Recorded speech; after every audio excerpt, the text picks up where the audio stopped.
Good morning. I'm sorry about whatever happened with Zoom this morning. It was apparently doing its own thing. Okay, so today we're giving out your assessment task. Firstly, I need you to go to Compass. I need you to mark your role. And after we've gone through the task, I need you to go and complete this form about acknowledging your task. All right, so your assessment task and scaffold is sitting in Google Classroom. Um, Today, I had to allocate you your tasks. So if you have a look and slide through your thing, everyone's got a different, there's 5 tasks and they've been spread out across the class. This is individual work. Please make sure that you go and get your task allocation. So we're going to just pop over into Google Classroom. When you look at your classwork, it's best to look at it in classwork and not try and find it in the stream. Your task is under topping task 3, over nutrition and under nutrition. We'll just read through this. All right, so complete the task in the scaffold provided. Here's the scaffold provided. Do not make a copy of this. You may add a background and personalize, but all areas are to be completed in the order given to you. This is not an oral presentation, and the use of videos or hyperlinks does not remove the need for you to provide written information about each area. You will be given time in class to work through the assignment, but you will need to do some at home as well on your own time. The activities are to be completed and are due the following lesson. Failed yet to do this will be considered non-engaging with online learning. All right, so let's have a look at the task.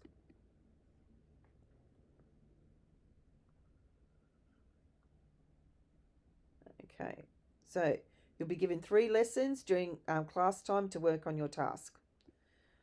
So it's food selection and health, it's a case study, that's a Google presentation, and it's individual. Context. Undernutrition results when someone has a deficiency of one or more nutrients. Overnutrition results when we consume an excess of one or more nutrients. Despite most Australians having access to high quality fresh foods, most do not consume these in the recommended amounts, causing many Australians to suffer from undernutrition or overnutrition. What do I have to do? You are to imagine you are a dietitian who works for New South Wales Health Department. You are to undertake a case study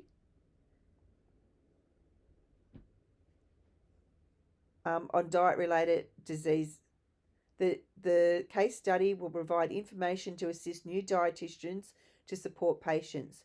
You will need to research a diet-related illness allocated by a teacher and present your findings through a Google presentation. You are then required to select a savoury recipe and modify this recipe to suit the illness you researched in Part A. You will need to evaluate the changes you have implemented and justify why these are suitable. How do I submit it? You're going to hand in your slide scaffold through Google Classroom and ensure you respond to all areas. So each of these is worth 5 marks. You'll be allocated 1 disease to research. These are possible topics. Your allocations on Compass, as I said. So you have to, 1 slide will be about the condition. How does it affect the human body? What are the risk factors of this illness? How can the condition be prevented? And how can the condition be managed? Any interesting facts about the conditions. Each of those will be 5 marks. So if you think of it and you look at your slide, you're going to be giving yourself a mark from 1 to 5 on each slide. So from limited to extensive on each slide. So if you've only got a few details on it and you kind of look and think, well, that's just okay, you're probably looking at a 3. If it's briefer than a 3, you're going downhill from there. So make sure you put a bit of effort in it. It has to have detail. So all information is to be in your own words and provide a detailed bibliography. This is going to be worth 10 marks. So if you just copy and paste and put it in there, it's not going to go too well. All right, so Part B. Select 1 savoury recipe and write it in. Modify this recipe to suit the condition you've researched in Part A. Create a nutritional panel for each recipe and evaluate and justify how the changes you made better suit an individual suffering from the condition. These are some places that you could get some information from. Your marking guides. Okay, so let's just look at the top one here. So comprehensive slide presentation communicates information extensively. All right, so a lot of detail to be able to get those top marks.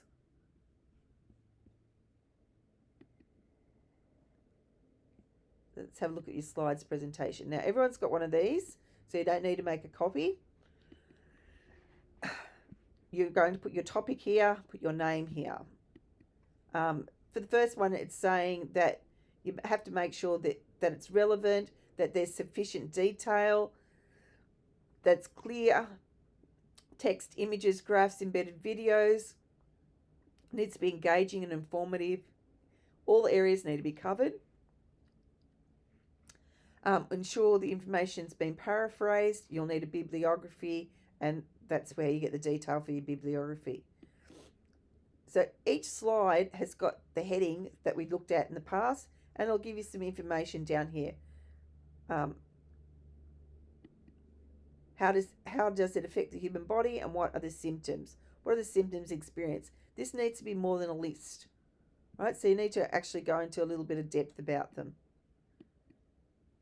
So risk factors, so lifestyle, hereditary, occupation, age, gender, activity level, nutritional status, including weight. So occupation could be a problem because, say, for example, you're a truck driver and you've got heart disease. Well, it might be because part of it's the fact that you spend your whole life sitting down when you're at work. You're not getting enough physical activity and probably not eating very well because you're out on the road as well. All right, so how it can be prevented. So make sure you look in the clues down the bottom to help to guide you a little bit. You know, like interesting facts. This could be a light bulb moment, or it could look at some of the statistics that you found out. But make sure that you explain why they're of interest. Part B is your recipe. So modify, create both your labels for your recipes and evaluate and justify. So the first one, you're going to paste your original recipe in here. It needs to be a savoury recipe. This should be 14 and not 13. All right, is that true? Yes. All right, so you're going to paste your original recipe, name, ingredients, method. Go to the second slide. Paste the original recipe here again. Then you're going to go back here, get your list of ingredients like you did before. Go to the label maker, which is the websites down here. Use the link below and create your informational panel like you did when we did the practice. So copy each one in with the amounts. If your recipe says something like 1 small onion, go on and Google weight of 1 small onion in grams so that you can use the gram weight in the label maker. So once you've made your first panel, you put it here. Then modify it. So say, for example, your person can't have too much fat and maybe the meat that's in it was a high fat meat, or there's too much cheese and you want to go for low fat options, whatever. You'll go back in here. If it's something you're removing, highlight it and put a strike through, which you can get from here from formatting your text. So strike through it. If it's something you're changing, so say it was like fatty cheese and you've changed to a lower fat cheese, bold it so that we can see what your changes are. All right. Then you're going to go back and do the add and delete. So if it's something you've deleted, you'll press the little bin side on the labeler, the maker, and then you'll add the new one. And then you'll go through the process, create your label and put them in here so that you can do a comparison of them. And the last one, evaluate and justify the changes you've made. So anything that you've taken out because it just wasn't good them and you've decided that the recipe didn't really need it, you'll say that you've removed these for whatever reason, and then the things that you've added, you need to justify why you've made those changes. You need to be specific. You need to look at if it's like fat removal, or say, for example, you might have taken pasta out of something and replaced it with like vegetable spirals.